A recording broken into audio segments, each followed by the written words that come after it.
জয় হিন্দ বন্ধুরা, আশা করি তোমরা সকলেই খুব ভালো আছো এবং তোমাদের প্রিপারেশন খুব ভালো চলছে। তোমরা যারা যারা পিএসসি ক্লার্কশিপ এবং পিএসসি মিসলেনিয়াসের মেন্সের জন্য বা ডেসক্রিপটিভ পেপারের জন্য প্রিপারেশন নিচ্ছ তারা ভালো করেই জানো ডাব্লিউবিপিএসসি তার 2025-এর অফিসিয়াল ক্যালেন্ডার কিন্তু ইতিমধ্যেই প্রকাশ করেছে এবং সেখানে এই এক্সামগুলোর মেন্স কবে কন্ডাক্টেড হবে সে বিষয়ে জানিয়েছে। যদি ক্লার্কশিপের কথা বলি, ক্লার্কশিপ পরীক্ষা কন্ডাক্টেড হতে চলেছে 15ই জুন 2025, এবং যদি মিসলেনিয়াসের কথা বলি, মিসলেনিয়াস কিন্তু মে মাসে হবে। 18ই মে 2025 মিসলেনিয়াস মেন্স কন্ডাক্টেড হবে। এই কারণে তোমাদের উচিত এই এক্সামগুলোর মেন্সের জন্য এখন থেকে প্রস্তুতি শুরু করা এবং যে যে বিষয়ের উপর এই মেন্সগুলোতে রাইটিং আসে সেই প্রত্যেকটা বিষয়কে ইচ অ্যান্ড ইন্ডিভিজুয়ালি ভালো করে তৈরি করা। আজকে আমরা আলোচনা করব রিপোর্ট রাইটিং সম্পর্কে। এই দুটো এক্সামের ক্ষেত্রে রিপোর্ট রাইটিং একটা গুরুত্বপূর্ণ ভূমিকা রাখে, রিপোর্ট লিখতে দেয়। সাম্প্রতিক বিষয় থেকে কনভেনশনাল বিভিন্ন বিষয়ে রিপোর্ট লিখতে দিতে পারে, সে কারণে তোমাদের সব রকম সম্ভাব্য বিষয়গুলোতে নিজেদেরকে তৈরি করে যেতে হবে। তোমরা যদি এই রিপোর্ট রাইটিংয়ের বিষয়ে আরও ভিডিও দেখতে চাও, আমি ডেসক্রিপটিভ বক্সে লিঙ্ক দিয়ে দিচ্ছি, সেখান থেকে তোমরা আমাদের চ্যানেলে বাকি ভিডিওগুলো রিপোর্ট রাইটিংয়ের উপর বা অন্যান্য টপিকের উপর দেখে নিতে পারো এই দুটো এক্সামের মেন্সের জন্য। আজকে আমরা যে টপিকটার উপর রিপোর্ট লিখতে যাব সেটা হচ্ছে, তোমরা জানো 2023 সালে ঘটে যাওয়া দুর্ঘটনা, একটা করমণ্ডল এক্সপ্রেস অ্যাক্সিডেন্ট যেটাতে বহু লোক প্রাণ হারান। তো সেই বিষয়ের উপর রিপোর্ট লিখব। হতে পারে এই ধরনের রিপোর্ট লিখতে দেওয়ার সময় তোমাকে সম্পূর্ণ তথ্য নাও দিয়ে দিল যে কতজনের ক্ষয়ক্ষতি হয়েছে, কি কি ঘটনা ঘটেছে, সেক্ষেত্রে তুমি তোমার নিজের মতন করে লিখতে পারো। জরুরি নয় যে এক্স্যাক্ট তোমার সংখ্যাটা অ্যাকিউরেট হতে হবে যা খবরে ঘটেছিল। তবে রিপোর্ট লেখার আগে তোমাকে এইটুকু মাথায় রাখতে হবে তোমার ফরম্যাট যেন সঠিক থাকে। ঠিক আছে? সংখ্যার জন্য ওরা খুব বেশি তোমার কোনো নাম্বারই কাটবে না, খুব বেশি কি নাম্বারই কাটবে না, বাকি তোমার ফরম্যাট যেন সঠিক থাকে। শুধু করমণ্ডল কেন, অন্য যে কোনো ট্রেন অ্যাক্সিডেন্টের বিষয়ে যদি লিখতে দেয় তাহলেও তোমরা সেম ফরম্যাট ফলো করে লিখতে পারো। তো দেখো, আমরা প্রথমে এটা পড়ি। একটু স্পেলিংটা এখানে মিস্টেক আছে। Write a newspaper report on the recent tragic Coromandel express accident at Odisha and what measures have been taken by the administration. সম্প্রতি ওড়িশায় ঘটে যাওয়া করমণ্ডলের যে মর্মান্তিক দুর্ঘটনা করমণ্ডল এক্সপ্রেসের, সে বিষয়ে রিপোর্ট লিখতে হবে এবং সরকার বা প্রশাসন থেকে কি কি ব্যবস্থা নেওয়া হয়েছে তার উপর আমাদের লিখতে হবে। তো আমরা জানি যে কোনো প্রতিবেদন বা রিপোর্ট লেখার আগে শুরুতে আমাদের একটা শিরোনাম দিতে হবে। তো আমরা শিরোনামটা এইভাবে দিলাম, tragedy strikes Coromandel Express derails in Odisha. এখন ট্র্যাজেডি স্ট্রাইকস কথাটার মানে কি, আমরা শিরোনাম দিচ্ছি যেহেতু শিরোনামটাকে এইভাবে রাখলাম। ট্র্যাজেডি স্ট্রাইকস মানে হঠাৎ করে ঘটে যাওয়া একটা দুর্ঘটনা। করমণ্ডল এক্সপ্রেস কি দুর্ঘটনা? করমণ্ডল এক্সপ্রেস ডিরেলস, লাইনচ্যুত হলো ইন ওড়িশা। তারপর তোমরা তোমাদের সুবিধা মতো নাম লিখতে পারো, স্পেশাল করেসপন্ডেন্ট লিখতে পারো, বা বাই এ স্টাফ রিপোর্টার, বা বাই পিটিআই, যা ইচ্ছা তোমরা লিখতে পারো। দেন তোমাকে জায়গার নাম এবং তারিখ দিতে হবে, ওড়িশা বা ভুবনেশ্বর যা কিছু একটা লিখতে পারো, এবং তারপর তারিখ দিয়ে রিপোর্টটা লেখা শুরু করো। অনেকে প্রশ্ন করে যে দাদা, যেই ডেটের তোমার এক্সাম দিচ্ছি সেই ডেটটাই কি দিতে হবে? জরুরি নয়, তুমি তোমার এখানে যে কোনো একটা ডেট দিতে পারো, কাল্পনিক, কোনো অসুবিধা নেই। তো দেখো, এবার আমাদের রিপোর্টটা শুরু হচ্ছে। আমরা তারিখ দিলাম, ঠিক যেমন সংবাদপত্রে থাকে, শিরোনাম, তারপর কে লিখছে তার পরিচয়, এবং তারপর জায়গার নাম এবং তারিখ দেওয়ার পর আমরা রিপোর্টটা শুরু করব। In a devastating incident, the Coromandel Express derails near Balasore, Odisha, leaving at least 296 passengers dead and over 150 injured। ঠিক আছে? একটা মর্মান্তিক ঘটনায়, কি ঘটনা? The Coromandel express ডিরেইলড, Coromandel express লাইনচ্যুত হয়েছে। কোথায়? ঘটনার স্থান নেয়ার বালাসোর, ওড়িশা, ওড়িশার বালাসোরের কাছে।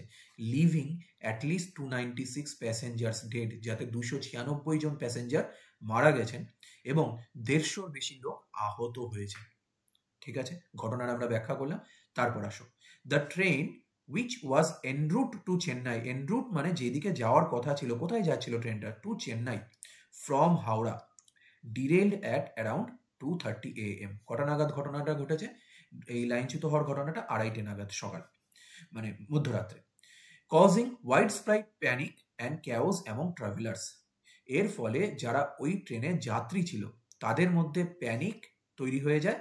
ঠিক আছে? প্যানিক অ্যান্ড ক্যাওস, চিৎকার চিল্লামিল্লি করতে থাকে মানুষ স্বভাবতই, সেটাকেই বলা হয়েছে panic and chaos among travellers.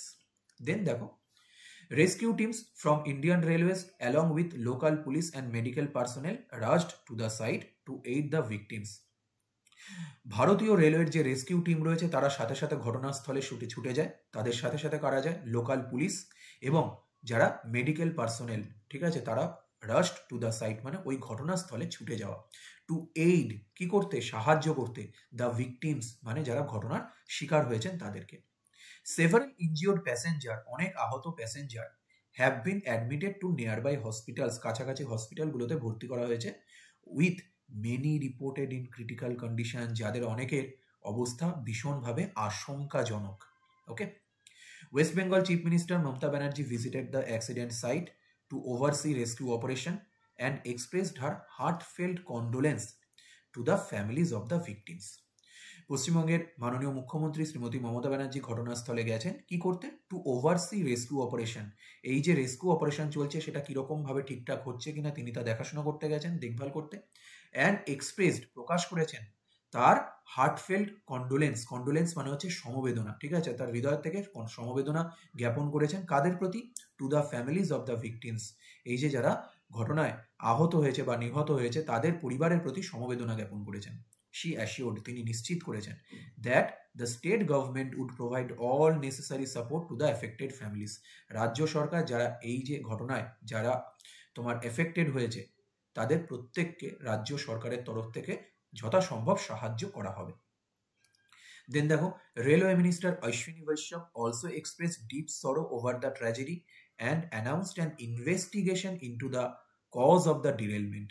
Railway মন্ত্রী অশ্বিনী বৈষ্ণব তিনি কি বলেছেন? তিনিও অলসো এক্সপ্রেসড ডিপ সরো, তিনিও তার দুঃখ জ্ঞাপন করেছেন ওভার দ্য ট্র্যাজেডি, এই দুর্ঘটনার উপরে, ঠিক আছে, মর্মান্তিক দুর্ঘটনার উপরে। অ্যান্ড অ্যানাউন্সড, ঘোষণা করেছেন, an investigation into the cause of the derailment, এই যে ট্রেনটা লাইনচ্যুত হলো তার কারণ কি, সেই কারণটা খুঁজে বার করতে তিনি একটা ইনভেস্টিগেশন অ্যানাউন্স করেছেন। Compensation for the victims families has been announced, যারা ক্ষতিগ্রস্ত হয়েছে তাদের জন্য কম্পেনসেশন দেওয়া হবে। কম্পেনসেশন কথার অর্থ হচ্ছে ক্ষতিপূরণ, কাদেরকে? যারা ভিকটিম তাদের পরিবারকে, ভিকটিমদের পরিবারকে ক্ষতিপূরণ দেওয়া হবে। অ্যান্ড দ্য ইনজিওর্ড, যারা আহত হয়েছে তাদেরকেও will receive free medical treatment. Okay, and injured will receive, যারা আহত হয়েছেন তারা কি করবেন?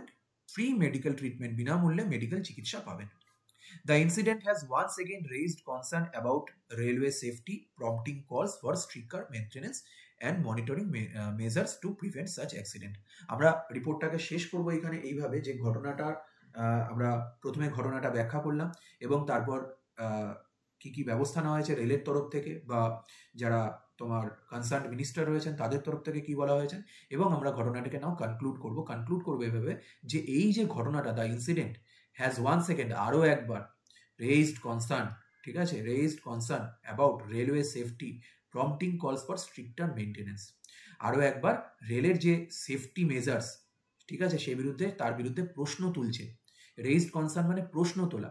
অ্যান্ড প্রম্পটিং কলস, এই যে লেখাটা দেখছো প্রম্পটিং কলস, এর মানে হচ্ছে এমার্জেন্সি কোনো একটা বিষয়ে অ্যাকশন নেওয়া ভীষণ জরুরি, তখন বলা হয় প্রম্পটিং কলস। কিসের পর? For stricter maintenance and monitoring measures to prevent such accident, রেলের যে মনিটরিং বা পর্যবেক্ষণ ব্যবস্থা এবং তার যে যত্ন নেওয়া বা মেনটেন্যান্স যেটাকে বলে আর কি, তার ব্যাপারে আরও স্ট্রিক্ট হতে হবে এই ধরনের ঘটনা আটকানোর জন্য ভবিষ্যতে। তো এইখানে আমরা আমাদের রিপোর্টটা শেষ করব। রিপোর্টটা কীরকম লাগলো তোমাদের তোমরা কমেন্ট বক্সে জানিও। এছাড়া তোমাদের যদি আরও কোনো বিষয়ের উপর তোমরা রিপোর্ট লিখতে চাও সেই বিষয়গুলো আমাকে কমেন্ট বক্সে লিখে জানাও, আমি সেই বিষয়গুলোর উপর রিপোর্ট তৈরি করে তোমাদের দিয়ে দেবো। Thank you.